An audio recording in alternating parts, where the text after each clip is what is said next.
आज मैं गदगद हूं,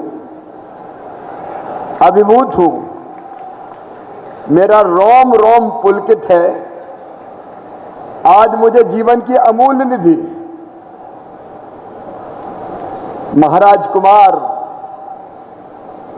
डॉक्टर लक्ष्यराज सिंह जी मेवाड़ में भेंट की है, वो है हल्दी घाटी की ये पवित्र माटी। इससे पवित्र और कुछ नहीं है हिंदुस्तान में। इस माटी को माथे से लगाता हूं और आपको ये वचन देता हूं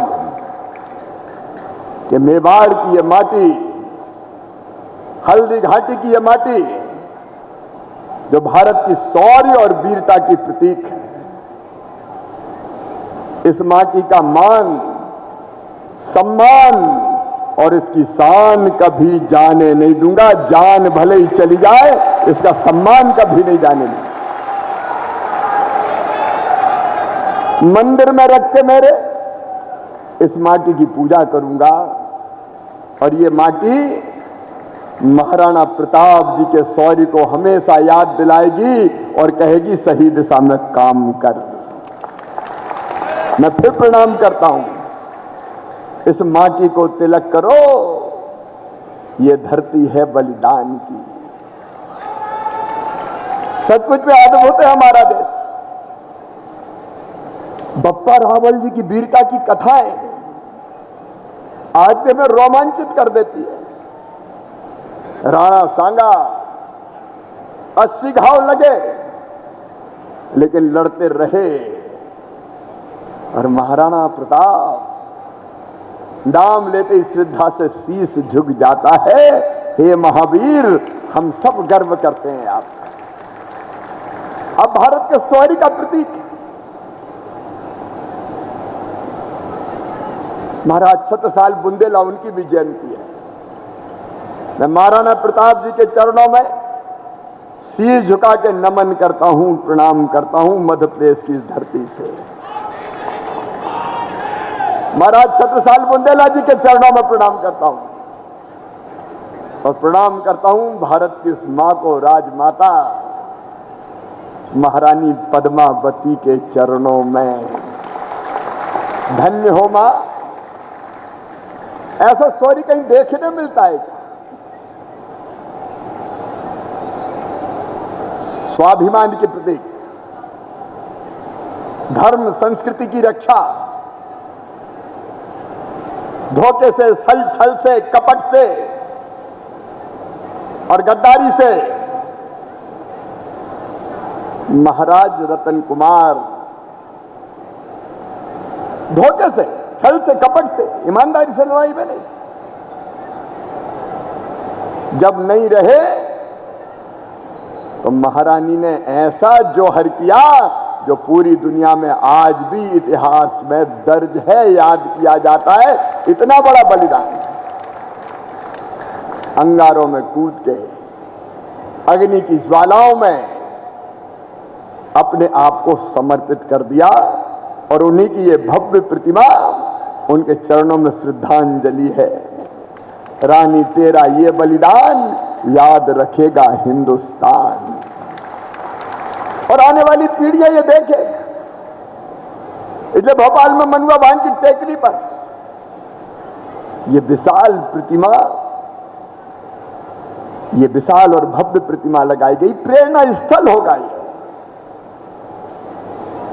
और महाराज कुमार यहां बैठे हुए हैं, मैं आपको बहुत धन्यवाद देता हूं। आपने वीर बप्पा रावल, राणा सांगा और महाराणा प्रताप की परंपरा को बना के रखा है। पहले देश के लिए बलिदान की जरूरत थी, लेकिन आज देश के लिए जीने की जरूरत है। और मुझे बताते हुए खुशी है कि आप हमारे अतिथि अध्यक्षता कर रहे हैं। आपने वस्त्रदान के लिए राष्ट्रव्यापी अभियान चलाया और जरूरतमंद 3 लाख से अधिक वस्त्र दान कर पहला गिनीज वर्ल्ड रिकॉर्ड बनाया। आपने 24 घंटे में 20 टन से ज्यादा शिक्षण सामग्री छात्र छात्राओं को वितरित करके दूसरा गिनीज वर्ल्ड रिकॉर्ड बनाया। 1 मिनट से कम में 4035 पौधे लगा के तीसरा वर्ल्ड रिकॉर्ड बनाया। 1 घंटे के समय में स्वच्छता के 12,508 उत्पादन दान कर चौथा वर्ल्ड रिकॉर्ड बनाया। 1 घंटे के समय में सर्दी से बचाव के लिए सबसे ज्यादा ऊनी वस्त्र दान कर 5वां गिनीज वर्ल्ड रिकॉर्ड बनाया। रिकॉर्ड भोजन सामग्री वितरित करके 6वां वर्ल्ड रिकॉर्ड बनाया। और 28 जनवरी 2023 को परोपकारी पहलों को स्वच्छ करते हुए एक टीम द्वारा 1 घंटे में सबसे अधिक बीज बोने का 7वां वर्ल्ड रिकॉर्ड बनाया। 7वां, एक बार तालियां बजा के स्वागत किए। अब उस परंपरा को आगे बढ़ाने का काम कर रहे हैं। यही तो भारत भूमि की विशेषता है। राणा प्रताप सचमुच में ऐसे सूरवीर कि रोम रोम पुलकित हो जाता है। घास फूस की चोटी खा लूंगा लेकिन मेवाड़ का स्वाभिमान जाने नहीं दूंगा। चौड़ी छाती, उन्नत ललाट, भाले से सज्जित रहते थे। उस महाप्रताप योद्धा को महाराणा प्रताप सब कहते थे। जिस सूरवीर की शत्रु तक अंतर से इज्जत करते थे, उस महाप्रताप योद्धा को महाराणा प्रताप कहते थे। लंबाई 7 फीट, वजन 110 किलोग्राम, 72 किलो का छाती कवच, 72 किलो का, 81 किलो के भाले और 208 किलो की 2 वजनदार तलवारों को लेके चलते थे। कहां ऐसे महाप्रतापी योद्धा हुए? कहां ऐसे महाप्रताप योद्धा हुए होंगे? मेरे प्रिय मित्रों, चेतक की बात महाराज कुमार कर रहे थे। चेतक भी अद्भुत थे। बिना चेतक के स्मरण के कार्यक्रम पूरा नहीं होगा। महाराणा प्रताप, हमने बचपन में कविता पढ़ी थी। आगे नदियां पड़ी अपार, घोड़ा कैसे उतरे पार, राणा ने सोचा इस पार, तब तक चेतक था उस पार। 1573 में उनने सिंहासन की कमान संभाली। वो काल था मुगल काल। अकबर एक के बाद एक राजाओं को अधीनता स्वीकार करने के लिए विवश कर रहा था। अकबर के पास बड़ी सेना थी। 1 लाख से ज्यादा सैनिक युद्ध करने आए, लेकिन 20,000 सैनिकों की सहायता से महाराणा प्रताप ने उनके छक्के छुड़ाए।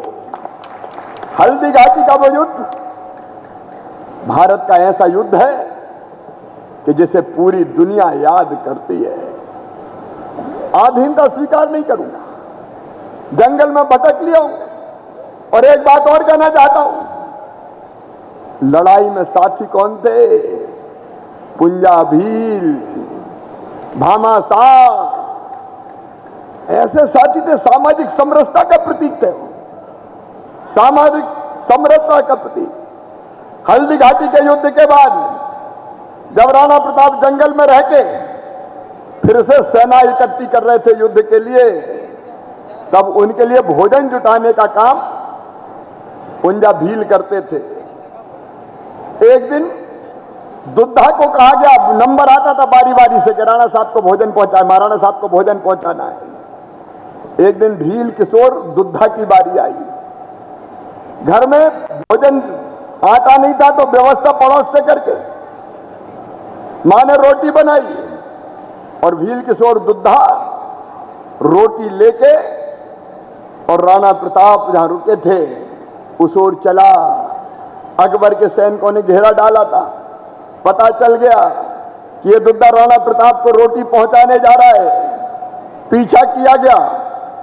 दुद्धा ने अपनी ताकत लगाई, घायल हो गया, एक हाथ कट गया, लेकिन दूसरे हाथ से रोटी की पोटली नहीं छोड़ी।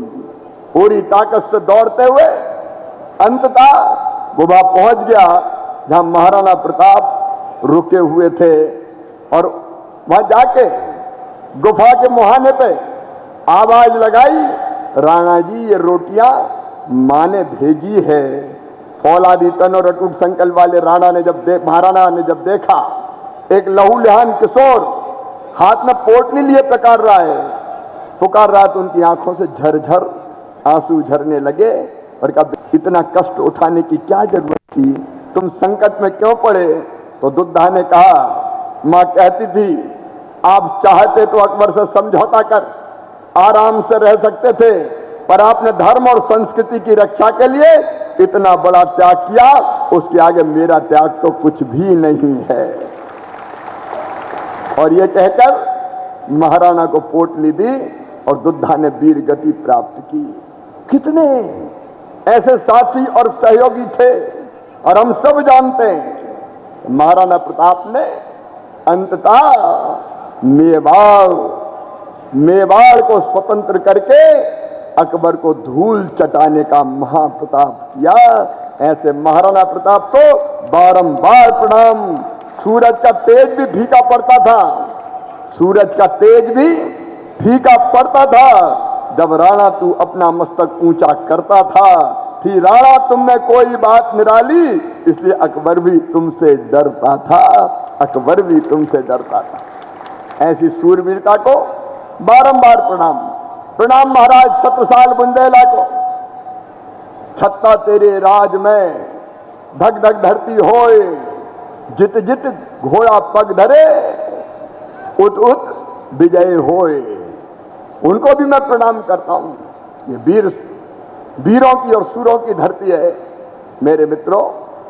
ऐसे वीर योद्धा के जन्मदिन के दिन अगर छुट्टी मध्य प्रदेश शासन ने घोषित की तो कोई उपकार नहीं किया, ऋण उतारने का काम किया है, ऋण उतारने का काम किया है।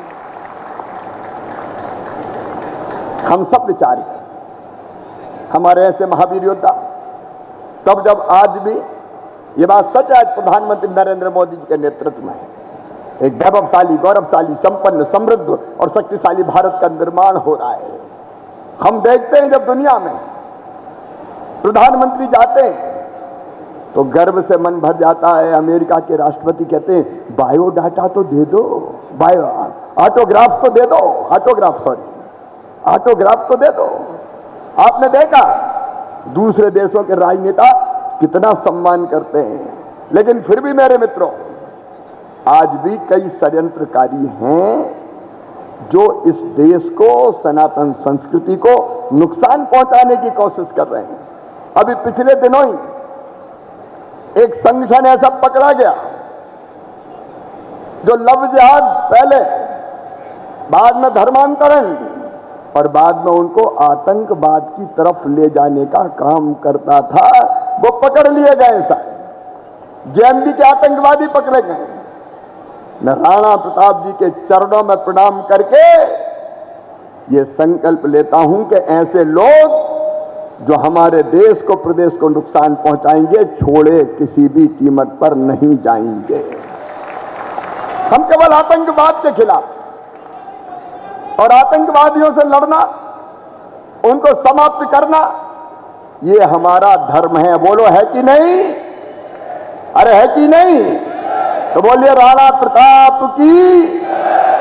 हम ऐसी सारी व्यवस्थाएं बनाई और दोनों तरह के काम जो हमें प्रेरणा देते हैं। एक, ईमानदारी और सच्चाई से अपनी जनता की सेवा करना, समाज के हर वर्ग की सेवा करना, प्रगति और विकास के रास्ते पर मध्य प्रदेश को ले जाना, ये भी राणा प्रताप के चरणों में ही हमने सीखा है। और दूसरे, ऐसे महाराणा प्रताप अप्रतिम शौर्य के प्रतीक, स्वाभिमान के प्रतीक, स्वतंत्रता के प्रतीक, एक वैभवशाली, गौरवशाली राष्ट्र के निर्माण के प्रतीक, उनको आने वाली पीढ़ियां ढंग से पढ़ पाए, इसलिए पाठ्य पुस्तकों में भी सूरता की और वीरता की, शौर्य और वीरता की कहानियां पढ़ाई ही जाएंगी। लेकिन इसके साथ उनका एक भव्य स्मारक मध्य प्रदेश की राजधानी भोपाल में राणा प्रताप और उनके जो सहयोगी थे, महाराणा रहेंगे तो चेतक भी वहां रहेंगे, भामाशाह भी रहेंगे, पुंजा भील भी रहेंगे। आपने 7 ऐसे सहयोगी जिनने राणा प्रताप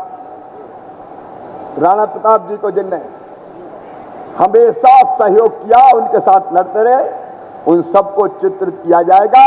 उनका जीवन, उनका दर्शन, उनने जो काम किए वो सारे काम चित्रित करके आने वाली पीढ़ियां देख के महाराणा प्रताप से प्रेरणा प्राप्त करें और देश के लिए जिए, जरूरत पड़े तो देश के लिए सर्वस्व न्यौछावर करें। ऐसे राणा प्रताप जी के स्मारक राणा प्रताप लोक का मध्य प्रदेश की राजधानी भोपाल में निर्माण किया जाएगा। ये जरूरी है, ये आवश्यक है, ताकि आगे वाली पीढ़ियों को हम सही दिशा दे सकें। मैं उनके चरणों में फिर प्रणाम करता हूं। अनेकों कल्याणकारी काम लगातार होते रहे, इसलिए राणा कल्याण बोर्ड का भी हम गठन करेंगे ताकि कल्याणकारी काम लगातार होते रहे। और महाराज कुमार, हमारी ये प्रार्थना है कि ऐसे बोर्ड में मार्गदर्शन के लिए आप जरूर अपने नाम की स्वीकृति दीजिए, ताकि हम उचित सलाह लेकर ऐसे काम को आगे बढ़ाने का प्रयास कर सकें। एक बार फिर मैं महाराणा प्रताप जी के चरणों में प्रणाम करता हूं, क्योंकि आपको 3 बजे लखनऊ पहुंचना है, इसलिए बात का ज्यादा विस्तार नहीं करता। बाकी वक्ता भी इसलिए नहीं बोल पाए, उषा दीदी ने कहा कि मैं बाद में आभार कर दूंगी। मैं एक बार फिर अपने संकल्प को दोहराता हूं। आज ये माटी हल्दी घाटी की मैंने हृदय से, दिल से लगा कर रखी है, इसका अपमान नहीं होने दूंगा। और पगड़ी पहना के आपने सम्मान किया है, इस पगड़ी का मान, सम्मान और शान कभी जाने नहीं दूंगा। एक बार फिर मेरे साथ बोलिए, महाराणा प्रताप की, महाराणा प्रताप की, महारानी पद्मावती की, महाराज छत्रसाल बुंदेला की, भारत माता की, हर हर